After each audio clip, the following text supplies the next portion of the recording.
Assalamualaikum warahmatullahi wabarakatuh.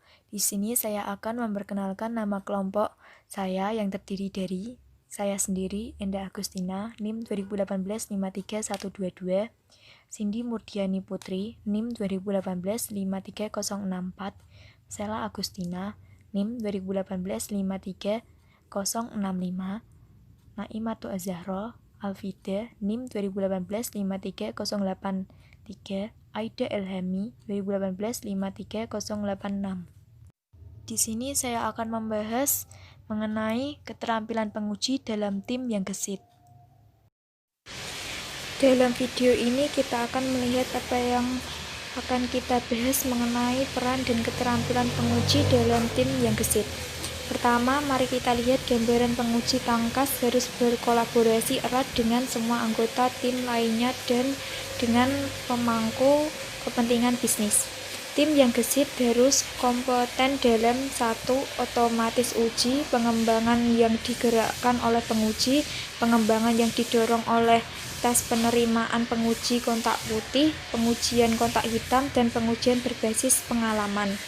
Masing-masing jenis tes ini akan dibahas secara rinci dengan contoh di bab selanjutnya. Untuk sementara, ingat saja jenis tes ini. Sekarang mari kita lihat apa yang kita bahas di bawah topik ini. Pertama, keterampilan penguji tangkas. Kedua, peran penguji dalam tim yang gesit. Kita akan membahas tentang keterampilan penguji tangkas. Tujuan pembelajaran pertama yaitu 1. Memahami keterampilan penguji. Yang kedua, peran penguji dalam tim yang gesit. Mari kita lihat kemampuan satu persatu. Yang pertama, positif. Bersikap positif dan berorientasi pada solusi dengan anggota tim dan pemangku kepentingan. Yang kedua, berpikir. Penguji harus menampilkan pemikiran kritis yang berorientasi pada kualitas dan spektikal tentang produk. Artinya harus berpikir sedemikian rupa sehingga merupakan dapat menemukan cacat yang berbeda dari pengembang. Dengan melakukan tes ini, Anda akan mendapat banyak pertanyaan dan itu akan membantu dalam diskusi lebih lanjut dan mendapatkan lebih banyak kejelasan tentang persyaratan. Yang ketiga, aktif. Memiliki kemampuan untuk secara aktif memperoleh informasi dari pemangku kepentingan. Artinya, jika ada informasi yang tidak tersedia, maka ia akan berdiskusi untuk informasi yang diperlukan. Selanjutnya, yang keempat, akurat. Penguji tangkas harus akurat mengevaluasi dan melaporkan hasil tes, kemajuan tes, dan kualitas produk secara akurat.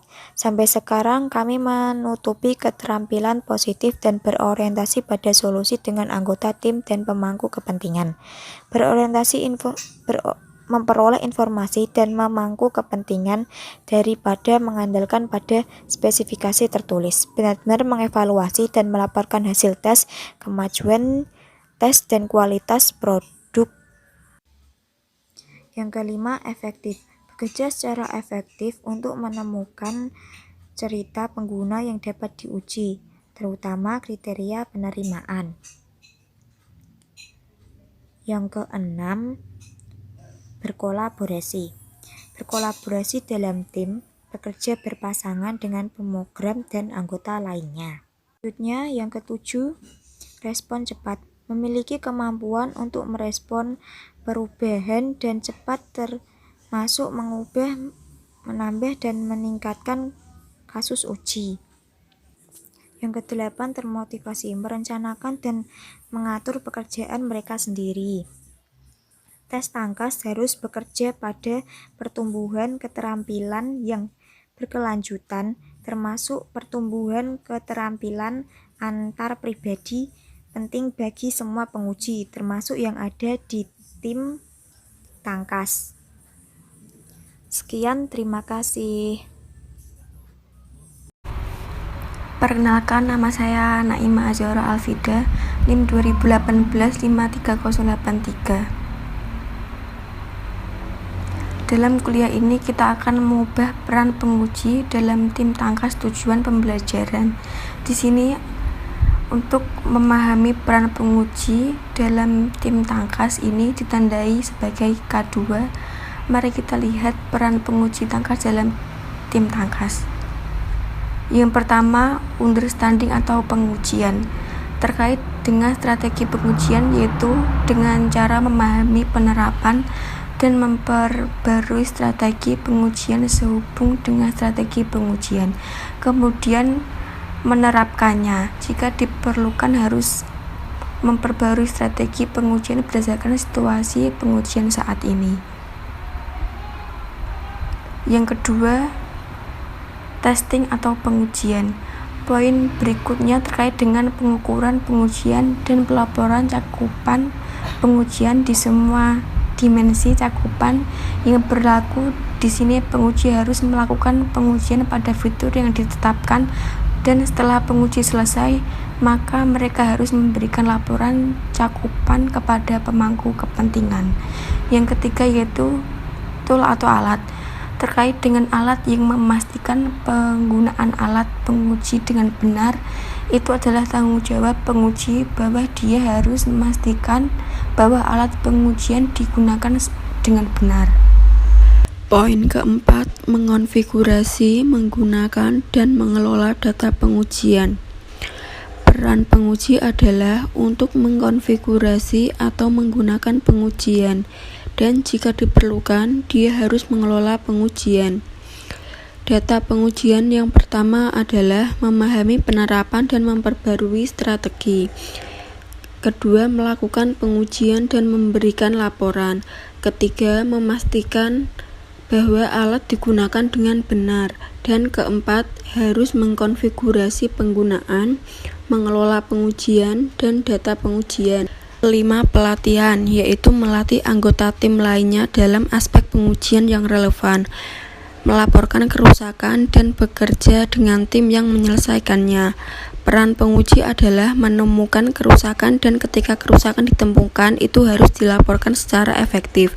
Dalam peran atau penguji tidak hanya untuk menemukan kerusakan, tetapi juga untuk membantu dan mengingatkan untuk memperbaiki kerusakan.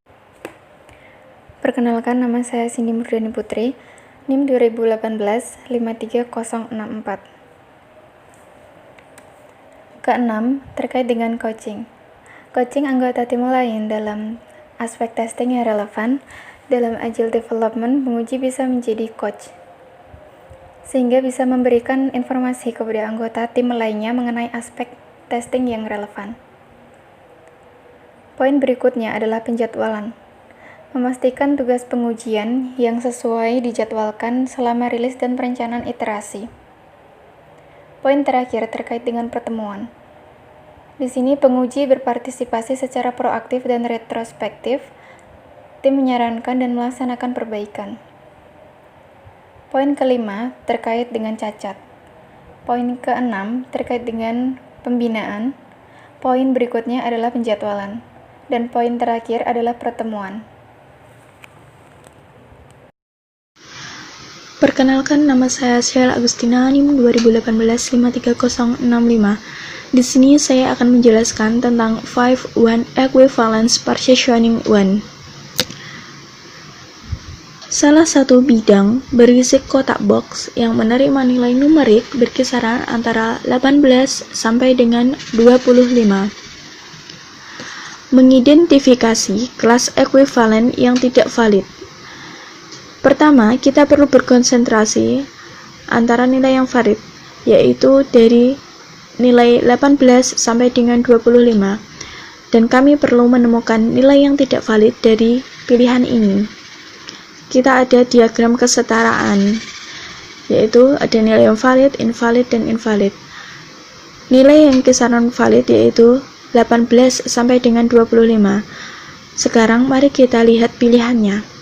Yang pertama ada 21. 21 kita taruh di sini, yaitu adalah nilai yang valid. Kemudian ada pilihan yang kedua, yaitu ada 19. 19 kita taruh di sini, karena 19 adalah nilai yang valid. Pilihan selanjutnya adalah 24.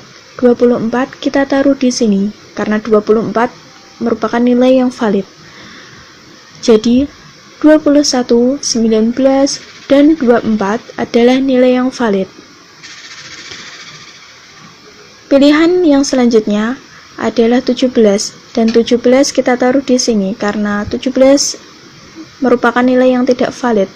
Jadi pilihan keempat yaitu 17 adalah nilai yang tidak valid. Jadi 17 jawabannya.